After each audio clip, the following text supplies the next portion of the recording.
What's going on, guys? Welcome back to the channel.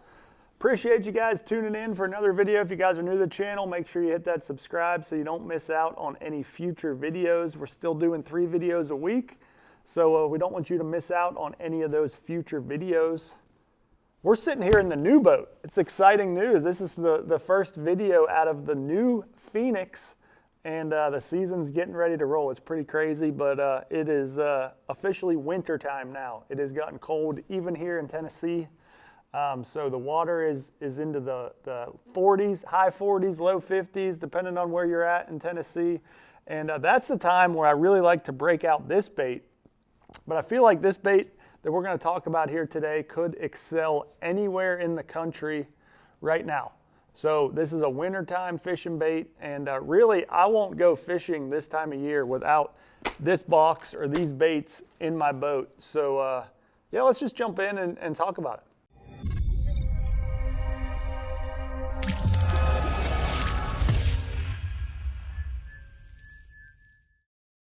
All right, so it is officially wintertime bass fishing, and when you think of wintertime bass fishing, there's a few baits that come to mind right off the bat. I mean, lately, you know, with the trends the last couple years, it's really, you know, the Mickey rig or the jig head minnow has kind of taken the steam away from every other bait just because it's such a powerful tool all year long, but especially in the winter.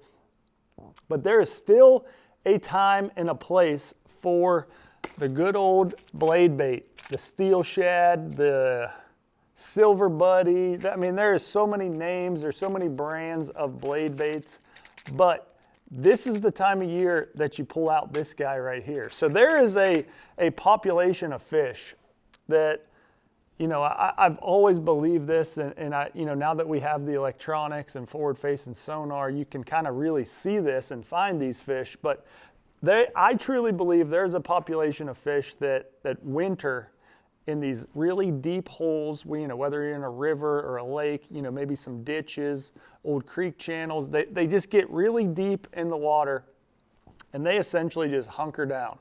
You know, the water's so cold, the fish don't have to eat a whole lot per day or per week to survive and maintain their body mass. You know, they're cold-blooded creatures, so as that water cools down, their metabolism cools down, so they don't have to eat near as much.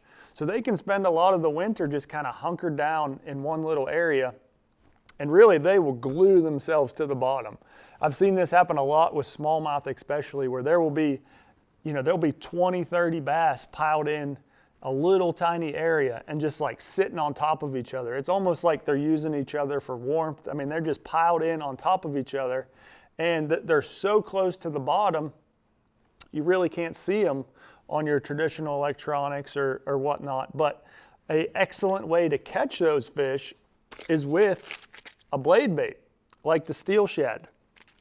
So those fish are glued so close to the bottom, you know, fishing a steel shad, generally you're casting it, sinking it to the bottom, and hopping it, you know, a couple feet off the bottom, letting it fall back to the bottom, a couple feet up, back down. So it's targeting those fish that are relating to the bottom. And I really think that's why, one of the reasons that this bait excels so well in the winter. So, you know, there's a few different options of blade baits, you know, you can throw, and I've tried all of them. You see, I got a full box full of all different kinds of blade baits, all different, you know, variations, even tail spinners mixed in, and so many options in here. But honestly, I have not found one that works better than the other. I think it's just a combination of the vibration and flash and fishing a bait that is extremely close to the bottom. You know, you're targeting those fish that are sucked down to the bottom for the winter. Now, this is one that, you know, if you're going to pick a steel shad, this is one that I would pick up first. It's called the Heavy series. So essentially it is a heavier and smaller profile than the original steel shad. So that's the original steel shad. That one's 3/8 of an ounce. But the Heavy series up top here, it's a 1/2 ounce, and you can see the size difference in the two. So I always want to go for a heavier bait, you know, like a 1/2 ounce, because like I mentioned before, you're trying to keep this bait on the bottom or as close to the bottom as possible. Now color selection, I keep it super simple. You know, I'm either throwing a bright gold color, like this one. I don't even know what brand this one is. Like I said, I've bought all sorts of different blade baits to try. You see, he is straight gold. Maybe that's literal gold. I wonder if we can melt him down. He'd probably be worth a little bit right there. It's probably just lead that's plated with gold. That'd be cool if it was actual gold though, wouldn't it? So like I said, you either throwing straight gold or I'm throwing straight silver. Like these guys. I'm actually pretty sure I even made these myself or with a buddy back in the day. You know, I think this is like the OG silver buddy is what they call this one here, but I pretty much stick it pretty simple. Gold, silver, and you know, they're gonna eat one of those. Now, don't get me wrong, I've got all the other color options, and I've got perch colored and shad colored and all kinds of crazy stuff, but I have not seen a situation where they will eat all those crazy colors or baits better than just like the OG. They're gonna bite this one, they're gonna bite that one, but why not just use something simple that works, that you know works, rather than buying all these big expensive baits, and really just keep it simple when it comes to blade bait fishing. Let me use my compulsive buying of blade baits to help you guys. Just keep things simple. You don't need to buy all this crap. Just keep things simple on your blade bait fishing, and yeah, get you a gold one, get you a silver one, 3/8, ½ ounce, and get out there and do some fishing. Now, let's talk about how to fish it and, you know, the kind of the equipment I like to use. So for me, I really like throwing it on a spinning rod. I don't know, it's just something about it. I really like throwing it on a spinning rod. So I'll throw like a 7-foot medium, 7'3" medium heavy. You know, you want a little bit slower tip, not a super fast tip, but generally speaking, any good 7-foot, 7'3" medium heavy spinning rod will be perfect for this type of bait. I always like throwing braid to a fluorocarbon leader, so I'll throw like 18-pound Seaguar PEX braid, and I'll tie a FG knot to like a 10-pound, 12-pound Seaguar Tatsu gold label, something like that. A good leader line, but I like that 10 to 12-pound leader line.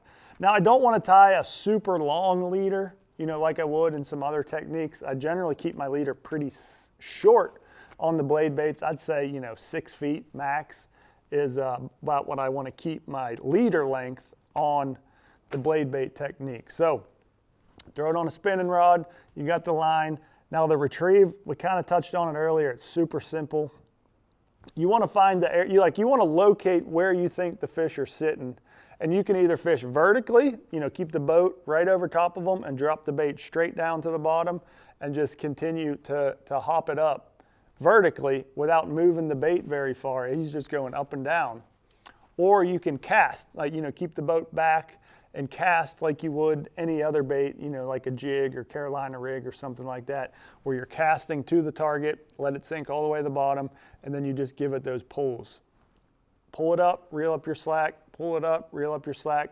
And, you know, it's 2 different variations. You know, when you're doing that technique, or that, I guess that's a technique, he is coming forward and down, whereas more vertical, he's just coming straight up and down. So it's all, you know, kind of preference and where you've located the fish. You know, in my experience, the deeper you get, the closer you can get to them. So if you're fishing 30, 40, 50 foot of water, you can get right over top of those fish and drop it straight down. Where if you're in shallower, 10, 15, 20 feet, generally you want to cast to them and not get super close to them. But this is the time of year, if you still have open water somewhere, if you still got the boat out of storage, ain't put them away yet, you're still holding on hope, pick up your blade baits, pick up a steel shad, and get out on the lake. And I promise you, this bait will catch you a fish.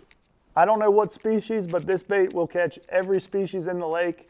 And if you go throw him for a day, I would be willing to bet you're going to catch some sort of bass, some sort of fish. I don't know, something on the steel shad, the blade bait, this time of year. So appreciate you guys tuning in. As always, leave all those likes, comments, good stuff down below. Hit that subscribe if you haven't already, and we'll see you guys next time.